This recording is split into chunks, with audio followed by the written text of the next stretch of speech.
আল্লাহর বন্দেগীর জন্য বানাইলাম। আমি আল্লাহর গোলামি না করিয়া, আমি আল্লাহর বন্দেগী না করিয়া যদি বান্দা অন্যর কাতারে গিয়ে যাও, আমি আল্লাহ বানাইছি আমার গোলামির জন্য, আমার গোলামি না করে যদি বাবার দরবারে দৌড়াও।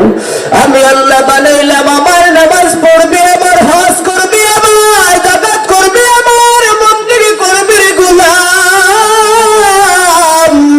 ওইগুলো না করে যদি রে বান্দা তুমি গাছের পূজা করো, মাছের পূজা করো, নদের পূজা করো, পানির পূজা করো রে বান্দা, দুনিয়ার মধ্যে যেমন করে মালিকের কাজটা পরিপূর্ণ না করলে ওই মালিক হাদিয়া দেয় না। আমি আল্লাহর গোলামি যদি সঠিকভাবে না করো, সঠিকভাবে যদি বান্দা ইবাদত না করো, আসরের ময়দানে তুই বান্দার কোনো ফায়দা আসবে না। এই জন্য ভাইরা আমার, বন্ধুরা আমার, নিয়তটাকে সহি রাখতে হবে একমাত্র কার জন্য? আরো জোরে ডাকতে বলেন কার? আল্লাহ আল্লাহ ক্যা মুবারক নাম হ্যায়, আল্লাহ আল্লাহ আশিকোं का काम है, अल्लाह अल्लाह तू मेरा रहमान है, अल्लाह अल्लाह तू मेरा रहीम है। হে বান্দা, সব কিছু বানাইলাম তোর গোলার উপকারের জন্য, তোর ফায়দার জন্য। তুই বান্দাটাকে বানাইলাম আমি আল্লাহর বন্দেগী করার জন্য, আমি আল্লাহ তাআলার গোলামি করার জন্য। যদি বান্দা আমি আল্লাহর গোলামি করতে পারি, বান্দা আমি আল্লাহ দিলাম, তুই বান্দার ওই গোলামের বদলে আমি আল্লাহর কুদরতি জান্নাত দান করে দিব। ভাইরা আমার, নামাজ আদায় করব কার সন্তুষ্টির জন্য? কোরবানি করবো আল্লাহর সন্তুষ্টির জন্য।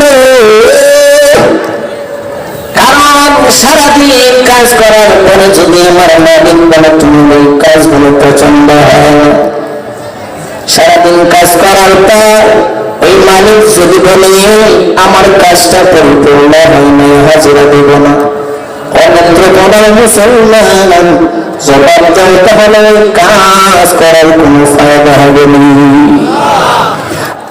ওয়াবিল ওয়ালিদাইনি ইহসানা, বলেন ইনশাআল্লাহ, বলেন বান্দা আমি আল্লাহর ইবাদত করার পাশাপাশি তোমার মাতা পিতার খেদমত করো। কার খেদমত? মা বাবার খেদমত করো। এখন দেখা যায় মা বাবার খেদমত না কইরা শ্বশুর শাশুড়ির প্রতি খুব মায়া বসে। কথা কম না?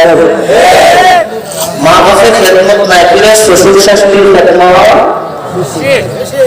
এই যুবক ভাই কথা বলতে এখন কষ্ট লাগে। মা যদি কান্দে সন্তান আমার একটা 5 টাকার গ্যাস্ট্রিকের ট্যাবলেট লাগবে, বাবা যদি কয় বাবারে আমার কোমরে ব্যথা, মাথায় ব্যথা, আমার একটা মলম লাগবে, সন্তানের তো এমনও চালাক আছে পকেটে টাকা থাকার পরে বলে আমার হাতে নাই। কথা বলো, টাকার পরে কয় কি আমার হাতে নাই, কারণ সে তখন হিসাব করে এখন যদি 50 টাকা দিয়ে দিই এই টাকা তো আর চাইতেও পারতাম না, নিতেও পারতাম না। কারণ 50 টাকা থাকলে তো আমি 5টা ক্রেডিট কার্ড ঢুকে অন্যদিকে কথা বলতে পারবো।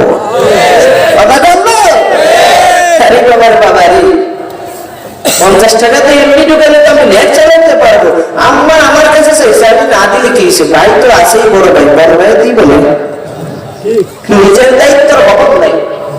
এই জন্যই বলি নিজের ক্ষেতের খবর নাই, পরের ক্ষেতে সার মারে। নিজের ক্ষেতের মধ্যে যদি ফাটিয়া যায় যেমন করে তোমার এই ক্ষেতের কোনো ফায়দা হবে না। পরের ক্ষেতে দান করলে তোমার মা বাবার খেদমত না কইরা যত বাবা যত দরবারে গিয়ে দৌড়ার ফায়দা হবে না।